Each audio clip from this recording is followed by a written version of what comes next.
Hello, everyone. Welcome to Avaya University and our Overcoming Chronic Pain curriculum. I'm Andy Anderson. My partner Ike Allen and I are the co-mentors and co-owners of Avaya. Thanks so much for joining us.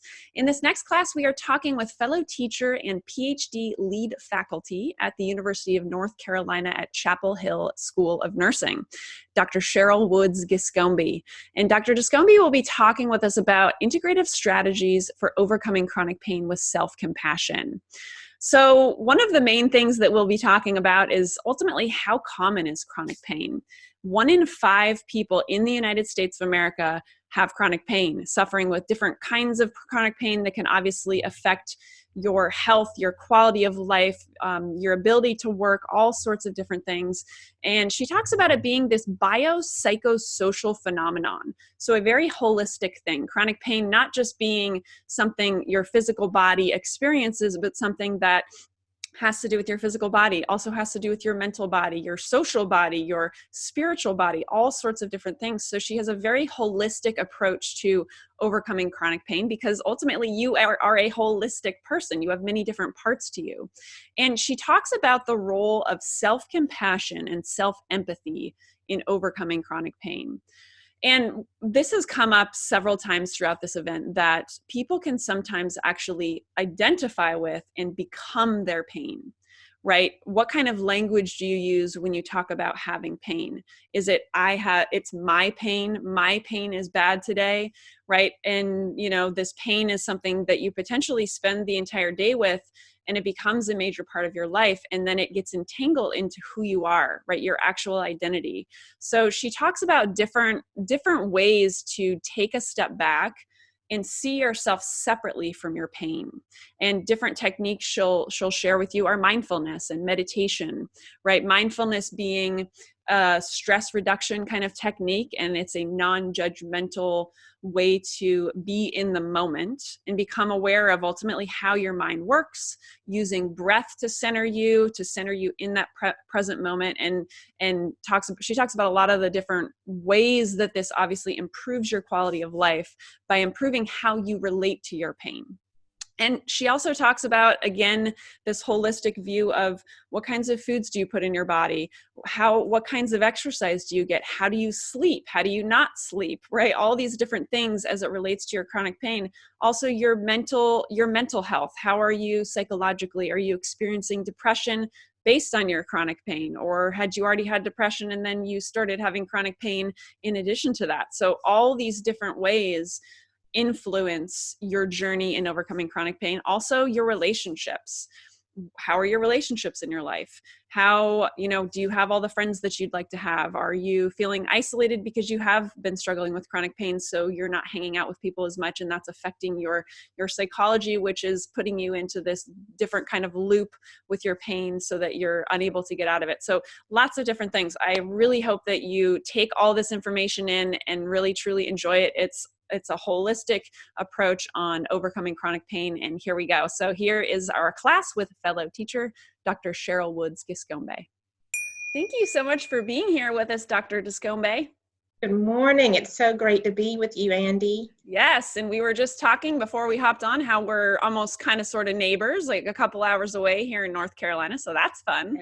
Great place to be. Yes, it absolutely is. So I'd love it if you just get us started with how common is chronic pain in your experience? Chronic pain, unfortunately, is extremely common in the United States and around the world. Here in the United States, approximately 1 in 5 people experience chronic pain on a regular basis. So that's 20% of our population. And it has so many different adverse effects on health, quality of life, the workforce. It's about $500 to $600 million a year people are spending on trying to treat chronic pain. It's just a major issue that we need to discuss. I'm so glad we're discussing today because it's complex. It's not easy. I was thinking about talking with you earlier this week, and as I was putting away bows and ribbon for Christmas, and I was rushing, so I was putting all this different ribbon in a bag, a Ziploc bag, and so of course all the ribbon is all tangled up. And I thought, that's like chronic pain because you have the pain and then there's so many different other aspects of life that get entangled with it, and then it's hard to see your way out of it, and it's hard to disentangle how to treat it effectively, because there's so many elements: mind, body, spirit. There's biopsychosocial. There's so many different aspects to chronic pain, and that's why it's so difficult to treat and so difficult for people to manage on a day-to-day basis. I love I guess it's a metaphor or analogy, one of those. I can't remember which one that is, but right. Yeah, absolutely. And everybody's so unique because, right, we all have different histories. We all have different traumatic events that have happened to us. Potentially we have, different stories, different injuries potentially also. So obviously everything gets wrapped up into that, right, that ribbon for sure. Exactly. So what about, I know one thing that you talk a lot about in your work, which I'm super excited about, is self-compassion. Yeah. So self-compassion, self-empathy, why are these things important for people watching right now as it relates to overcoming chronic pain?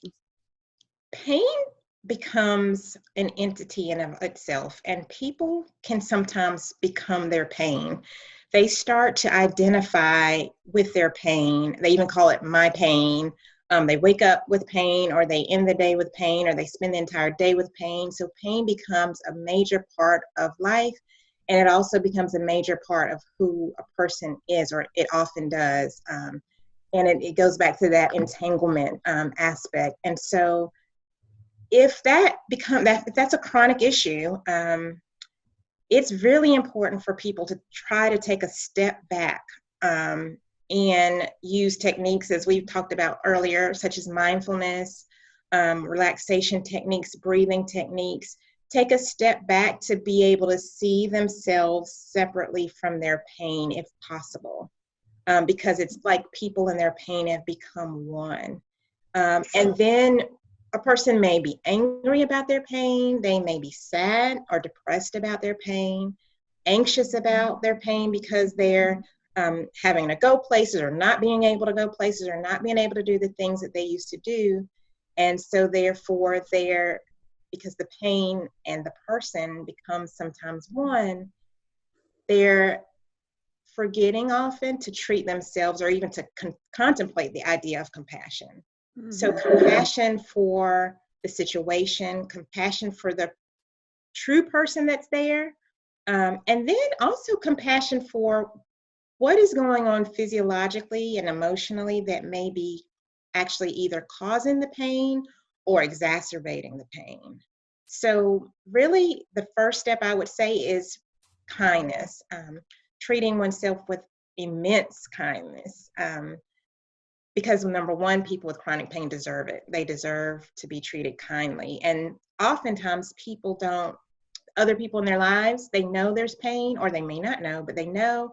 If they do know, then they still can't exactly identify. So they often can't give the individual what they feel like they need, because they just aren't walking in their shoes. And so just like any other situation, we're often taught to love ourselves like we want to be loved, and treat ourselves like we want to be treated, because only then can we really fully get what we need. So it starts with us. We want our healthcare practitioners to give us what we need. We want our family, friends, partners, but it starts with us understanding what we need and remembering who we are other than the pain. That's a beautiful way to put it. It made me just realize something I haven't realized in this whole series so far, that, right, if we identify with the pain and we hate it, because most people Yes. really hate their pain, then we're reflecting, right, self-hatred on ourselves as opposed to love. Not saying you love your pain, anybody, but it's just an interesting thing I hadn't really thought about before, how that can reflect on how we feel about ourselves.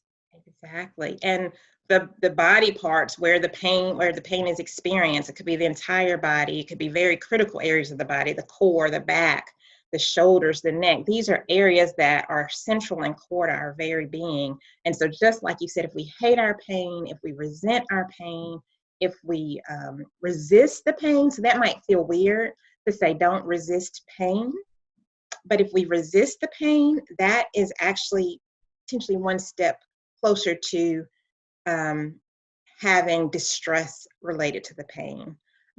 So there's different types of pain. We're talking about chronic pain today, but it's very similar if one could think about the pain of childbirth when we're talking about relating the pain, not chronic pain versus acute pain, but the pain of childbirth.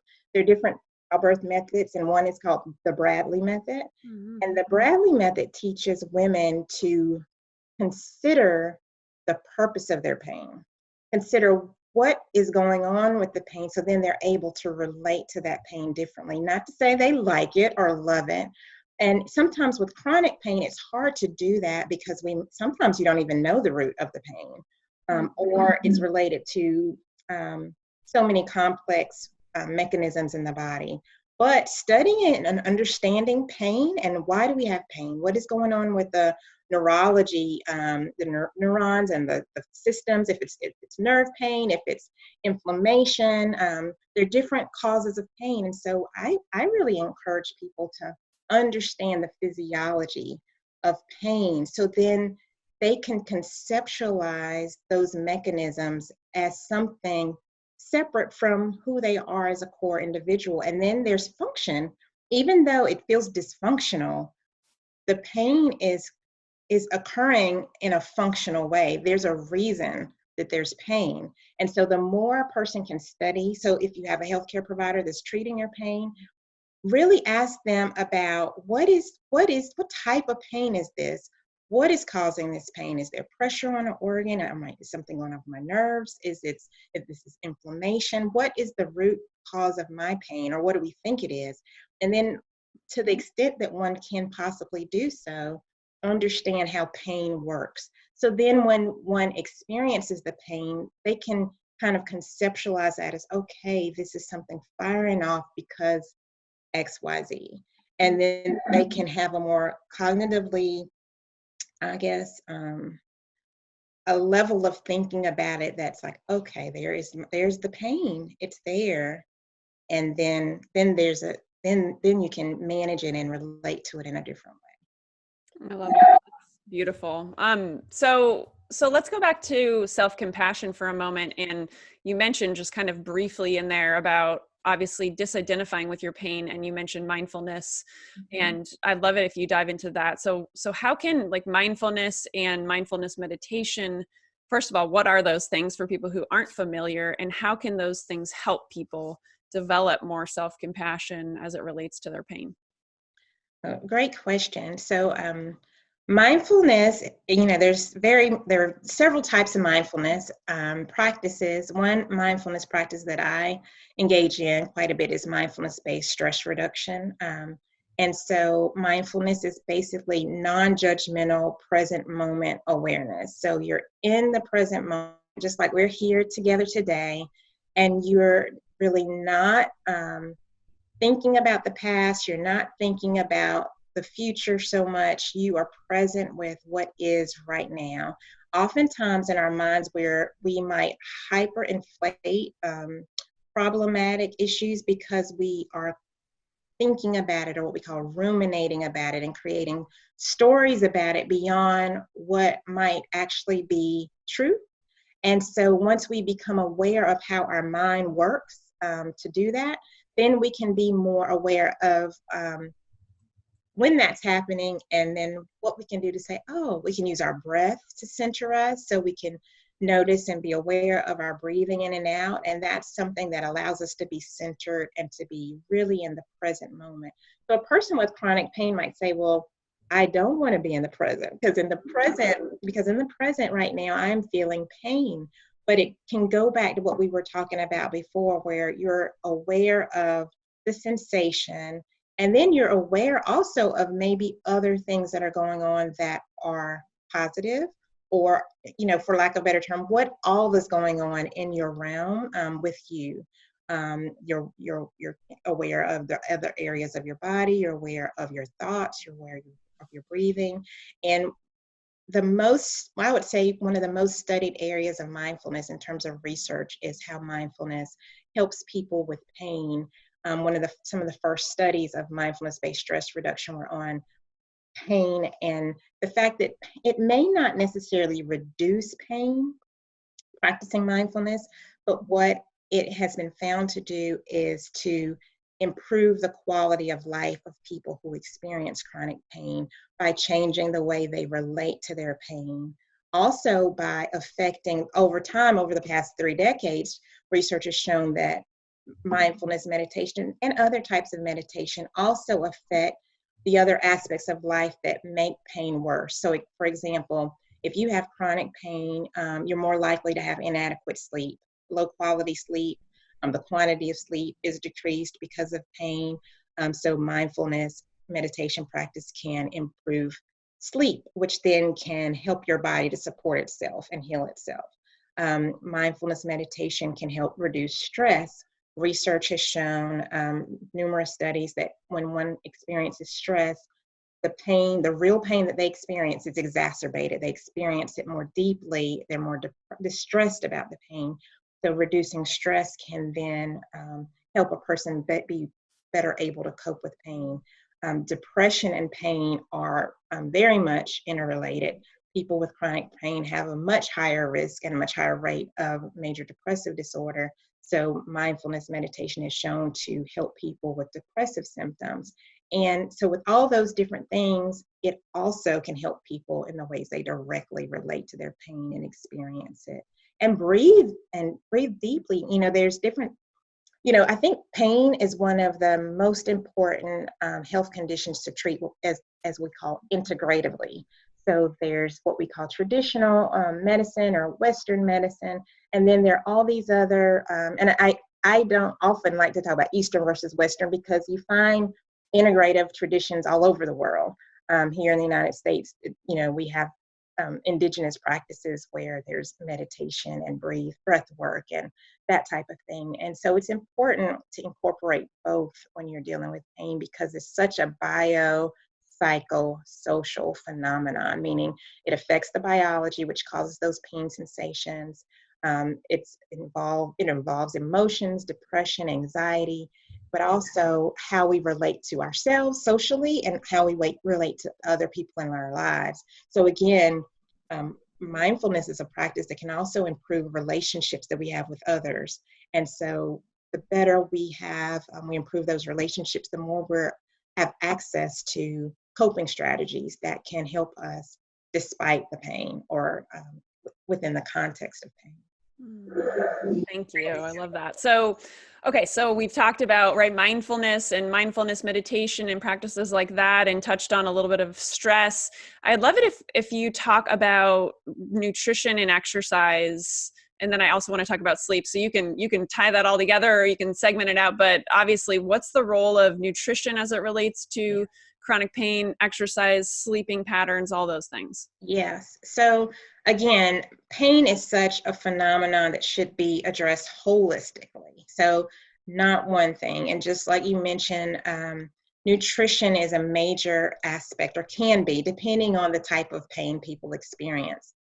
And I don't want to give a lot of specific advice about it because everyone is so different, and I don't want to say anything that might work for one and then someone tries it and then they say that didn't work. But what I encourage people to do is to delve deeply into understanding what they eat and how what they eat might actually either enhance what we call chronic inflammation or may help reduce inflammation. There are different types of foods.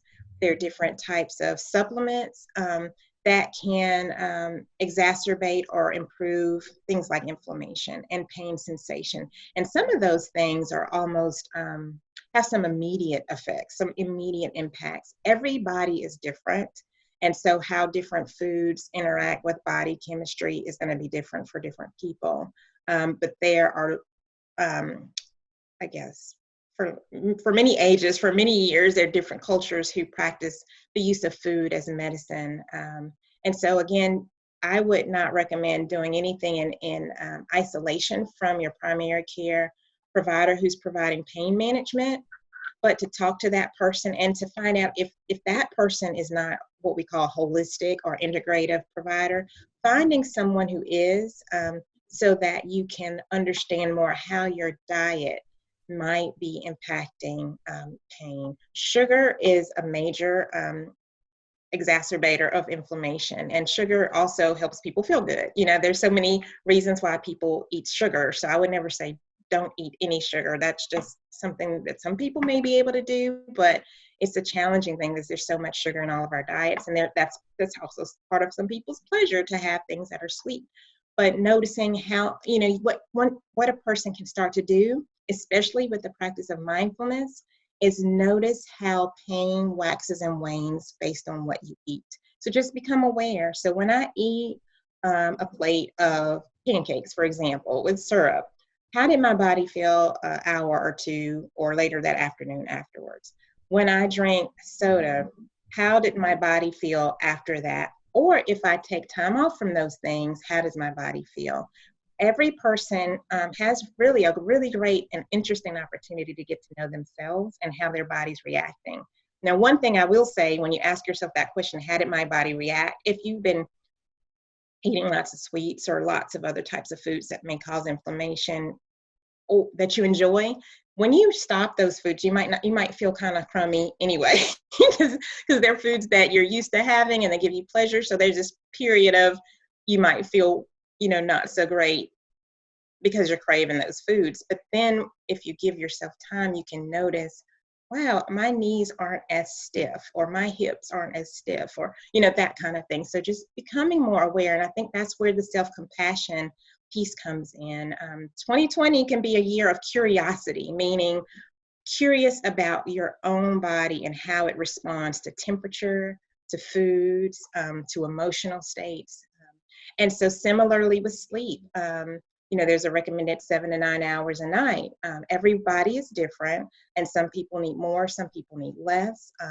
It's how's the head elevated, how are the feet elevated. There's no rule for everyone. It is noticing how things and how minor changes make you feel either better or worse or no different. Right. Absolutely. Thank you. I love that. And I love just the hope and inspiration for everyone watching right now that this is an opportunity to get to know yourself and to get to really kind of examine, you know, how your body reacts to different things. And I think that's a very mindful, compassionate way of looking at this journey amidst pain. So what about physical exercise? Obviously, it's interesting because physical exercise might be something that's quite painful for people who are struggling with chronic pain. So what recommendations do you have in that realm? Yes, for many people it is painful. And for some, they find that at first it's painful, and then the more that they do it, the pain is resolved. And that depends on the type of pain or the location of pain. But for instance, many people with chronic knee pain or foot pain or ankle pain or even hip pain, of course, you want to be aware of impact and what type of physical activity you're choosing, but something as simple as daily walking. People who have chronic joint pain often feel not so good when they first start to walk, and so they might avoid it. But the longer you engage in a walking segment, a walking exercise, say each day, during that course of that walk, it allows the joints to loosen and allows the circulation and oxygenation. So many people avoid moving because they have pain and it hurts to move. With consultation of a healthcare provider, I would suggest finding out, you know, is it safe to walk, number one? And then if it is, then how can you do that gently? It doesn't have to be rigorous and fast at first. It can just be a gentle walk. And number one, that gets you out of your regular environment. It also gets you exposed to fresh air. You get to be mindful and hear birds chirping, hear people mowing the grass or blowing leaves or whatever people are doing at the different times of year. So it broadens again your perspective. And I think that's very important. We can become so inner focused and I guess confined is the word, to a space or to a way of thinking, and literally being out in nature, in the fresh air with the sky above us in a safe place can allow us to relate differently to our emotion and physical experiences, and walking is one of the safest methods of doing that, getting a good pair of shoes. They don't have to be expensive. And then with the stride, noticing, wow, I'm loosening up. And the same with stretching. Stretching has, it's not just to be flexible, which is important, and to, loosen up joints, but stretching is important because it has a parasympathetic impacts.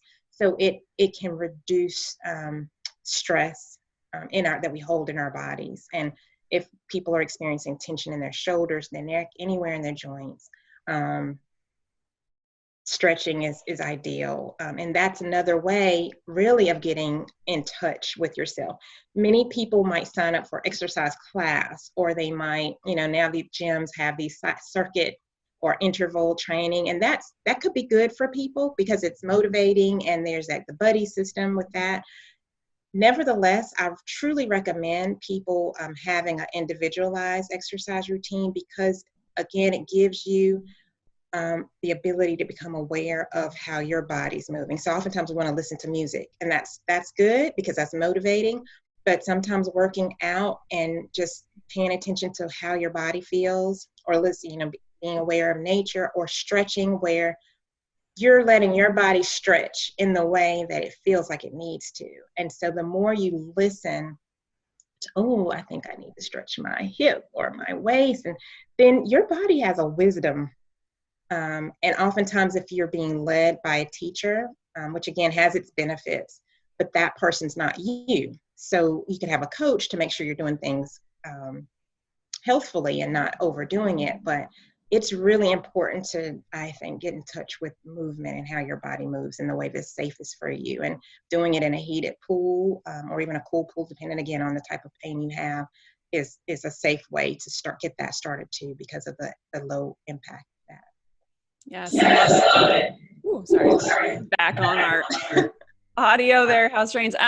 Yeah, it's interesting. I think I love that you brought in, really tuning into ourself, and it's really right, like our body's innate ability to know what we should be doing and what we shouldn't. And I think that's something we've moved so far away from in our fast-paced lifestyle, but absolutely paying attention to what your body wants. And I do a lot of yoga, and so teachers are generally saying things like, I'm going to guide you through all these poses, but you get to choose which ones work for you and which ones don't. And if you feel that this one pose is not your cup of tea this day or any day, then do something different, and really tune into what your body is asking you to do. So I think that's, wow, that's just such an important lesson for all of us in life in general, is to pay attention to that intuition.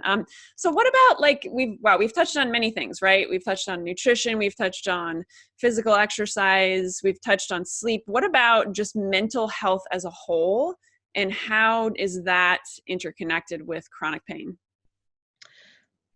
Many studies show that depression and anxiety and chronic pain are in lockstep. And so if there was no depression or distress or anxiety and there's chronic pain, the risk of developing depression or chronic stress, it's extremely high.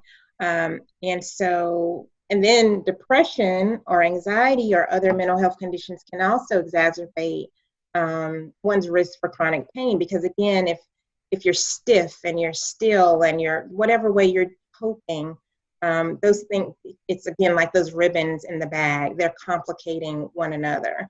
And so in my opinion, chronic pain management should always include some aspect of mental health care, be it at home with meditation, or specifically using the resources you have in the community to work directly with a therapist, a psychologist, a social worker, a psychiatrist, a licensed professional counselor, whatever is in your reach and fits your budget. And even starting small, like saying, I'm just going to try 3 sessions or 6 sessions, but there are experiences that people have had, traumatic experiences in life, that if unresolved can also influence pain. And sometimes we're just not even aware of it. And so that's one extreme where, there's real physiological pain and trauma can make that worse. There are situations where trauma in and of itself can cause pain. And then there's also what I mentioned before, which is the depression and the stress and anxiety that come as a result of pain. And so again, it's such there's a need for holistic care. If there was a pie, each piece of the pie needs to be serviced, in terms of chronic pain. And so emotional health, be it through health coaching or formal psychiatric care, finding someone who, like you said, that suits you, that you can trust, who has experience in helping people with chronic pain. One of the most used therapeutic techniques, cognitive behavioral therapy, is excellent for chronic pain because, again, it addresses how our thoughts affect our behaviors and our emotions and helps us to think about how we can, really address the thinking and the emotional aspect of chronic pain to enhance our quality of life. So I feel that there's no one I wouldn't recommend seeking out some form of emotional support if they're experiencing chronic pain. Awesome. Yeah. Sorry, once again, with that noise. I'm not sure why that keeps happening. I didn't hear it. Oh, you're not? Okay, excellent. Well, if people are hearing that noise, I'm not sure why there's some kind of feedback when I start talking. But okay, so what about like support groups? What is that something that is, I mean, I would imagine that would be beneficial for anybody going through any kind of challenge in life, but any thoughts around having a support group for chronic pain? I highly recommend support groups because people often feel that they're alone and that no one can understand what they're experiencing. Also, support groups are excellent because you can hear about other techniques and tips from people that you may not have considered before.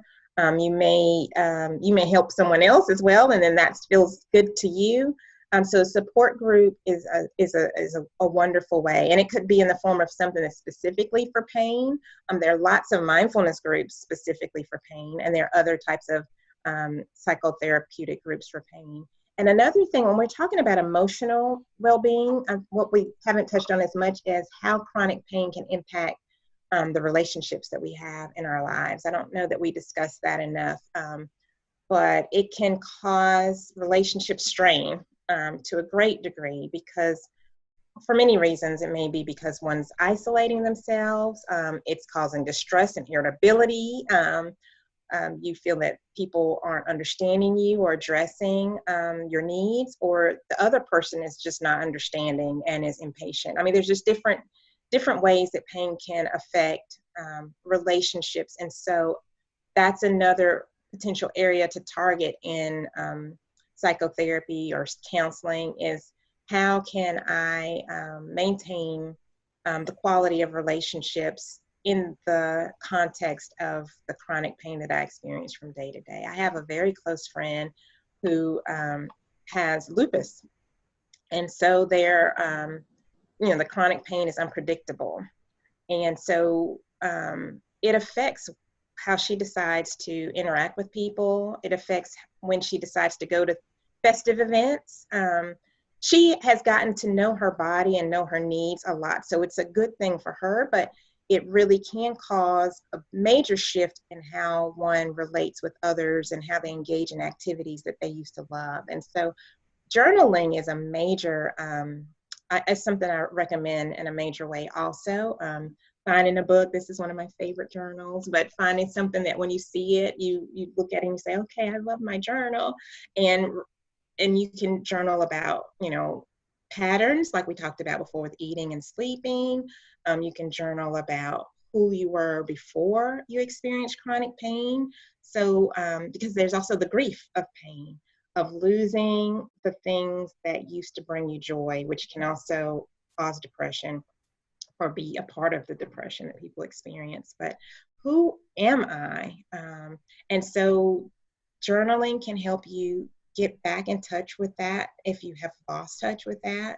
And what are my goals? What are the things that I know will bring me joy? So writing them down, writing affirmations, doing things like vision boards. So you So we're constantly walking around maybe with pain, but what else is getting our attention that inspires us? So something like a vision board where you literally have a construction paper piece. It could be a very small piece. It could be a large poster board. And you're finding images in magazines and books and just pictures from with family, where you put them up and you put words up, and it helps you to have a visualization of what it is that either brings you joy or what it is that you want in your future or want for your life. And those can be powerful. I did a vision board. I've taken a vision board workshop with a very close friend, but I've done them with students at my job and with faculty at my job. And so I did one last January, and some of what I put on my vision board has come to fruition. And, you do it for fun because you're just like, this is me, this is what I'd like to see. But it's powerful, especially if you have it somewhere where you can see it on a regular basis. Absolutely. I am a testament to the power of the vision board also. It's kind of funny because there was this is a total side note story. Everyone has nothing to do with chronic pain, but there was a car that I really wanted for years.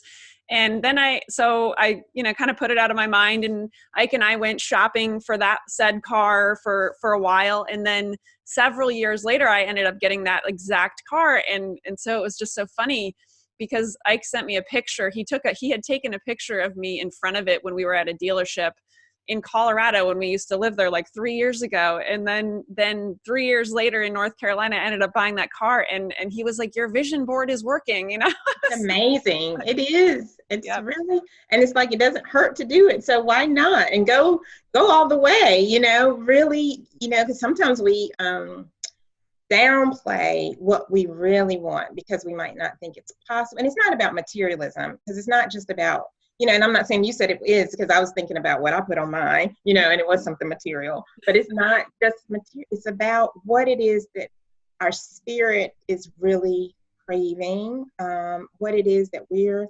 manifesting or we're here to manifest on our journey in life. And so that's something we talked about a little bit, but the spiritual aspect of coping with pain. And I think the vision board can address that, but also what are the practices or rituals, if you are a person of faith or a specific religious faith, and that's something that's important to you, have you let that go? Have you stopped attending services because of the pain?